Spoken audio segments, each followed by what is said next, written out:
How has my perspective changed spiritually as I've traveled along my spiritual path? Now, my spiritual path has been very strange. I started out with Buddhism, as many of you know. I traveled towards Christianity and then eventually found myself studying all different kinds of paths as far as spirituality goes, as far as religion goes, and then find myself to Hinduism. And I found a permanent home there.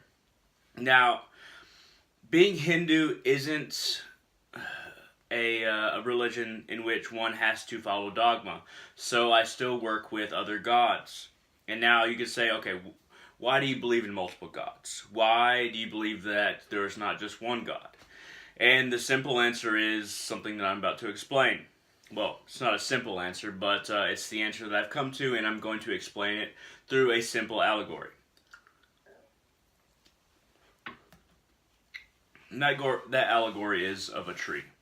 Now, the tree I'm talking about is one that I drew, and one that I'll include a video of halfway through this. But this tree, to better explain how the gods are part of one God, is a tree in which it didn't exactly grow.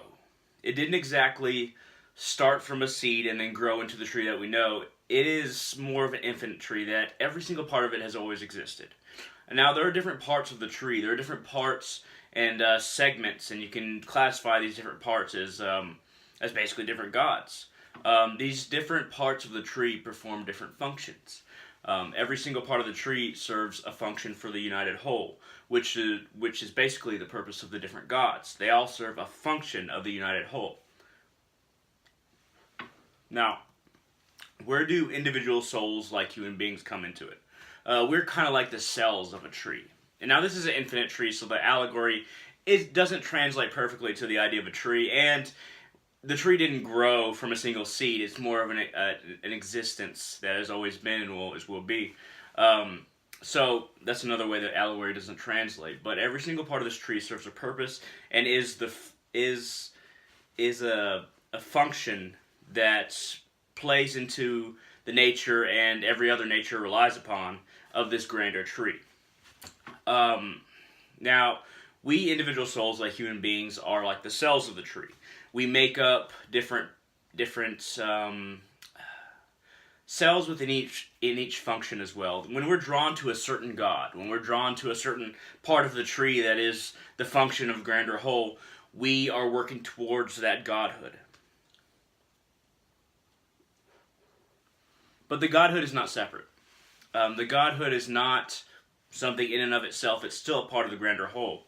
And working towards that godhood, once you become that particular god, once your soul reaches a point of liberation and focus and function in the grander whole, once you become that peace, you have to perform that function as God. It's like a job, you could say.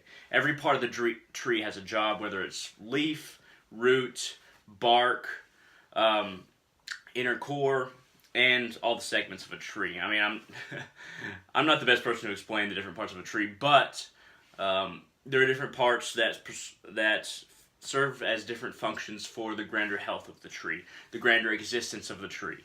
And you could say, like, this branch is a god, or these leaves are different gods. And if we work towards those segments to being that function, then we're working towards being those particular gods. And once we reach that point where we've liberated ourselves enough, we've realized enough, we've worked hard enough to realize the grander whole, we can take up that station. So where do those old gods go? When their function after many Big Bangs, or even within a single Big Bang, or maybe our souls skip those individual god segments and become one with God, that's a little bit different. But where do these gods that perform these functions go? They basically merge back into the source, which is the heart of the tree. And that's the purpose of the whole tree, is to merge back into the heart of it. And that is the purpose of becoming a god, to serve the grander function, to merge back into, eventually, after you become a god and serve your function for long enough, and realize the greater states that the tree is one, there is no difference between the different sections. That's when you merge back into the source. And now I can say I believe that God God is one and infinite, and that the different parts are just part of the same whole. But truly realizing it, truly becoming enlightened enough to either serve that function and then merge back into the source is a much different topic. I can say something without truly realizing it to the highest echelons of that identity. And identity does merge back into the source at the end. Now, I'd like to share with you a drawing that I did. It's going to be in time lapse, so it's going to be very quick. And some kind of a passage I wrote to accompany the drawing, and I'll go ahead and display it now.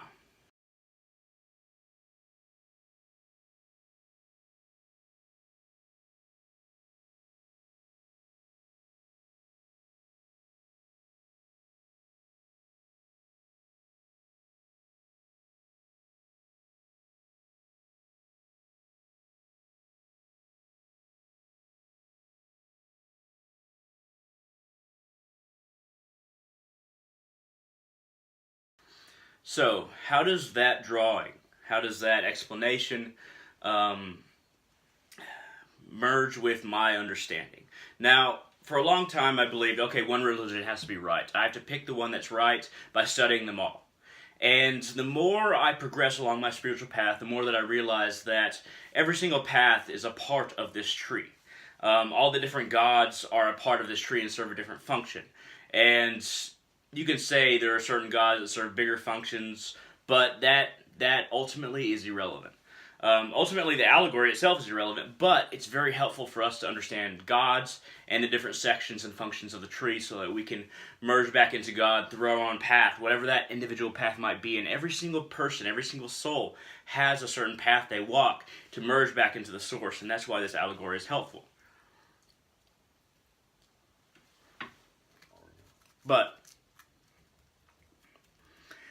you know, as I progress along the spiritual path that I've been walking, I've identified with two very important parts of the tree, and one of them is Odin, and one of them is Kalima. Now, Kalima is the form the form of God, the function of God that I worship the grander source, the grander God through. The basically the part of the tree that I migrate to, because that is the nature of my soul. And as I progress, I see the lines between the different souls, between the different gods as well, and between every segment of the tree starting to merge together, starting to become the grander whole in my mind. And the further I progress along this path, the more that these divisions seem unnecessary, but the more that these divisions make sense as well.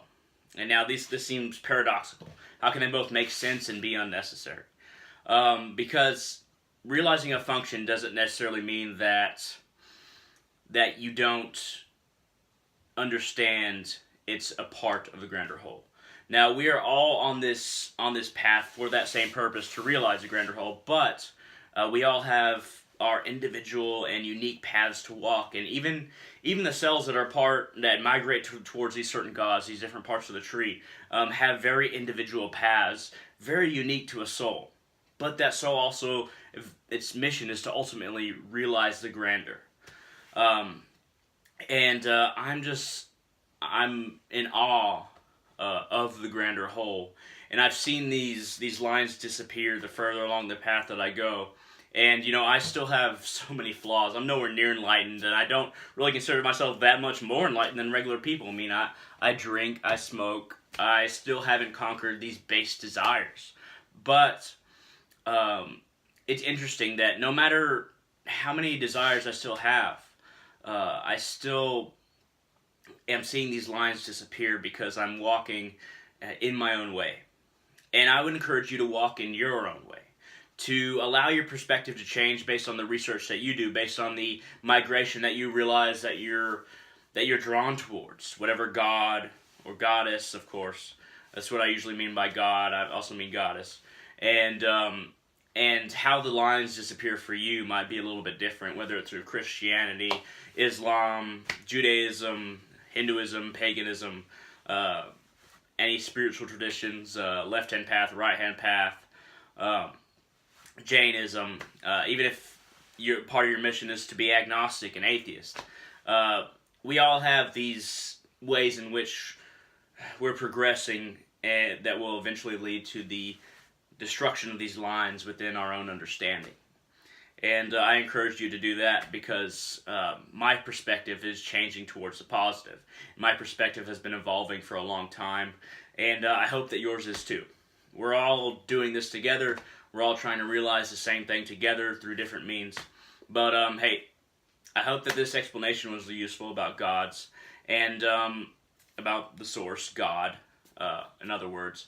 And I hope that you've seen how my own perspective has changed spiritually, and maybe you're starting to see this within yourself. But that's for you to decide. But at any rate, thank you very much for watching. I hope y'all enjoyed this. If you like this video at all, hit that thumbs up down there. If you want to leave a comment, ask a question, or disagree with me, whatever you want to say, feel free to shoot it down in the comment section below, and I will see you in the future.